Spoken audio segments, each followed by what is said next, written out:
And now to an exclusive look inside the Latino vote and where that vote stands come 2016. New national numbers seen here for the first time show Democrats are up, but that they're not locked up by anyone come 2016.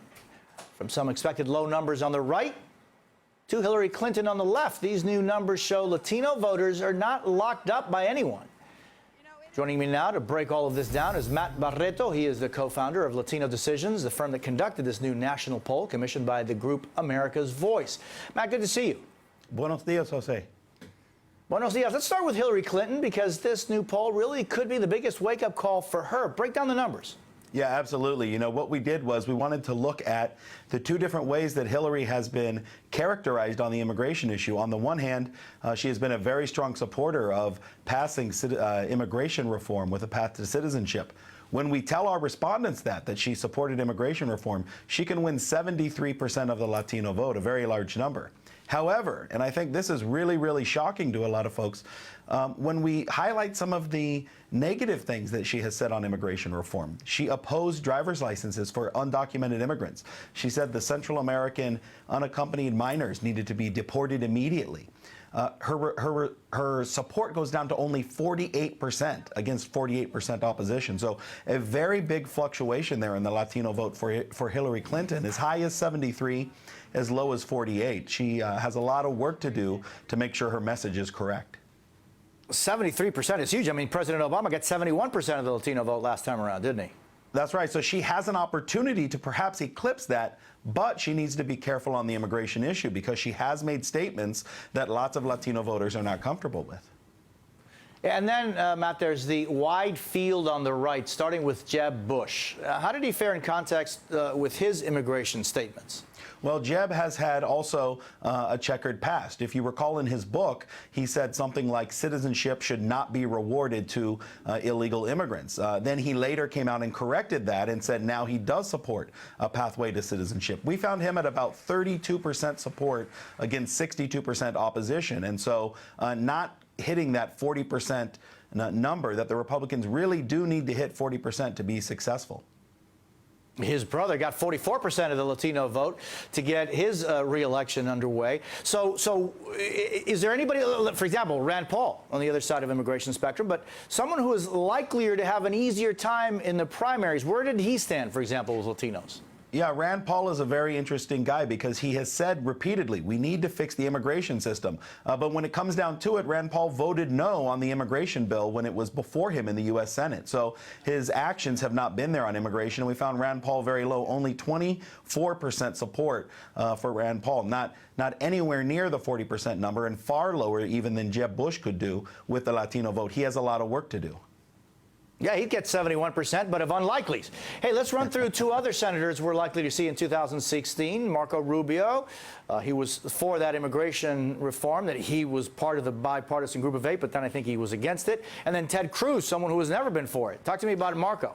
Yeah, that's exactly right. Rubio, I think, has a possible opportunity here, but he really, really blew his chance with Latinos when he then came out against immigration reform moving forward in the House. He said he didn't trust Obama. He said that the House needed to only focus on border security, and his numbers dropped. He's only at about 35% support among Latinos. We've seen him higher in past polls. And then Ted Cruz, on the other hand, far, far lower. Only 24% of Latinos said they would vote for him against 73% who said they would oppose Ted Cruz. And Ted Cruz has been consistently against immigration reform. He didn't support the bill. He sabotaged it in the House. He has no standing in the Latino community on this issue whatsoever. I'm wondering, Matt, if it's Hillary then in 2016, who would be, as far as these numbers are concerned, probably the strongest candidate in the Republican Party to go up against her? Yeah, you know, I think she has the biggest opportunity among the Democrats. Clearly, she can hit that 70% mark, which would be crucial. But again, you know, she really needs to get her statements and her policy correct on immigration right now. We know that the Dreamers have already confronted her at least one event. They may be out there asking her, what is she going to do about the immigration issue? How strongly will she lead on it? If she does, our numbers suggest she can do very, very well in 2016. And Matt, I really appreciate it. These numbers are coming out officially at 1 p.m. Eastern. I appreciate you being on with me this morning to let us know. Matt Barreto, always a pleasure. Of course, Jose. And joining me now is the president and CEO of the National Council of La Raza, Janet Murguia, and the founder and executive director of America's Voice, Frank Sherry. To both of you, thank you. Frank, I want to start with you. Your group commissioned this poll. What was the biggest surprise for you? The biggest surprise was that Hillary Clinton has some work to do to define herself. I mean, Democrats have generally held the advantage with Latino voters on immigration, but if she doesn't get out there strongly and support the president taking executive action and really clarify where she stands on this, I think she's going to be vulnerable to a strong Republican challenger a la Jeb Bush. And Janet, Hillary, has she lost some credibility among the Latino community, you think? No, I think it's just important for any candidate to understand that they're going to have to work for our vote and that they can't take the Latino electorate for granted. And that's going to be true for Hillary Clinton or for Jeb Bush or anyone who chooses to run. We know that our vote will make a difference in the 2016 election for sure, but any candidate who wants to run needs to be mindful of issues important to our community, and they need to engage our community directly. And words do matter, and what you say, even if it was in the past, if you're changing your mind, they're going to bring it up. And I want to bring you now to today, this present moment. In a moment with the president yesterday, he was stumping in Maryland for Democratic gubernatorial candidate Anthony Brown when he got interrupted by this immigration protester holding up the sign #NotOneMore. Here's how he responded. If you have a family member who, because we have not fixed the broken system, is worried about being deported, then you're going to be worried too. Of course, he should be protesting the folks who are blocking it, but that's okay. And Frank, I mean, the fact of the matter is that if the House had done anything proactive on immigration reform, this issue probably would be moot right now. Do you think, though, that the president was very strong on that response? What's your reaction to that? Well, look, you're right, Jose. The Republicans had a historic opportunity to get right on this issue, to pass immigration reform. It was teed up for a bipartisan solution that they could have claimed substantial credit, and it's a historic blunder that they didn't follow through.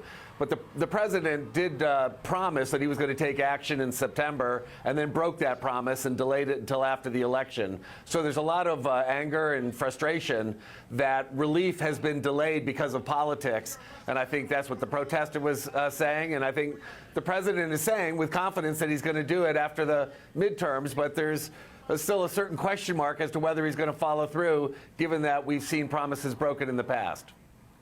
And Janet, it seems as though there are a lot of people that, regardless of what the president does, they're never happy with how far he's gone. I mean, with DACA, that gave hundreds of thousands of kids the opportunity to come out from under the shadows. What would you like for the president to do, and when? Well, I'm frankly very eager to see the president act as he has said he would before the end of the year on this and take administrative action. But frankly, Jose, right now, I'm most focused on making sure that we as Latinos are getting out to vote. Many of the voter registration deadlines are coming up now, and it's really important for us as Latinos to be able to hold all elected officials accountable, both on the Republican side and the Democratic side. The only way we can make sure that we turn that frustration and disappointment into change and to action is to make sure that we grow our electorate and grow our political power. It's going to be most important for us as a community to make sure that if we are eligible to vote, we are out there and making sure weighing in with our voice, because that's what's going to ultimately change things for us in the future and make sure these priorities that we care about and care about for the country are acted on. Janet, there is no better way to wrap this conversation up with what you just said. You know, Frank, Janet, I think everybody can agree, if you are a citizen of the United States of America and you can register to vote and you don't, later stop complaining, because it is your duty and responsibility that if you can make a difference, to do so, and that starts with one vote. Thank you, Janet. Thank you, Frank, for being with me. I appreciate your time so very much. Thank you. Thank you, Jose.